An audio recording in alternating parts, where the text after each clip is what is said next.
Title: सास का अखाड़ा, बहू ने पछाड़ा। एक बार की बात है, एक छोटे से गांव में रानी नाम की एक युवा महिला रहती थी। रानी की शादी राजू नाम के एक युवक से हुई थी। राजू के माता पिता शारदा और दिनेश भी उनके साथ ही रहते थे। शारदा एक कठोर और दबंग महिला थीं, जो हमेशा घर में अपनी बात मनवाने पर तुली रहती थीं। रानी के आने के बाद शारदा ने उसे घर के कामों में मदद करने के लिए कहा। रानी ने खुशी खुशी सारे काम करना शुरू कर दिया, लेकिन शारदा रानी से कभी संतुष्ट नहीं रहती थीं। वे हमेशा रानी में कुछ न कुछ खोटी ढूंढती रहती थीं।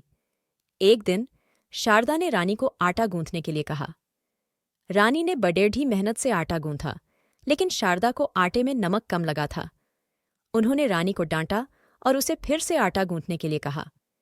रानी ने फिर से आटा गूंथा, लेकिन इस बार शारदा को आटा ज्यादा गीला लग गया। शारदा गुस्से से भड़क उठी और उन्होंने रानी को थप्पड़ मार दिया। रानी रोने लगी। राजू ने अपनी मां को रोकने की कोशिश की, लेकिन शारदा नहीं मानी।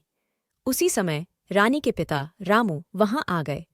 उन्होंने रानी को रोते हुए देखा और पूछा कि क्या हुआ। रानी ने सारी बात रामू को बता दी। रामू ने गुस्से से शारदा को डांटा और कहा कि वे रानी के साथ ऐसा व्यवहार नहीं कर सकतीं। शारदा शर्मिंदा हो गईं और उन्होंने रानी से माफी मांगी। उन्होंने रानी से वादा किया कि वे अब कभी उनके साथ ऐसा व्यवहार नहीं करेंगी। इसके बाद रानी और शारदा के बीच संबंध धीरे धीरे सुधरने लगे। रानी ने शारदा का सम्मान करना शुरू कर दिया और शारदा भी रानी को प्यार और स्नेह से देखने लगी। कुछ समय बाद शारदा बीमार हो गईं। रानी ने उनकी बड़ाढ़ी देखभाल की। शारदा रानी के प्यार और स्नेह से बहुत प्रभावित हुईं। उन्होंने रानी से कहा कि वे अब रानी को सिर्फ अपनी बहू नहीं, बल्कि अपनी बेटी मानती हैं।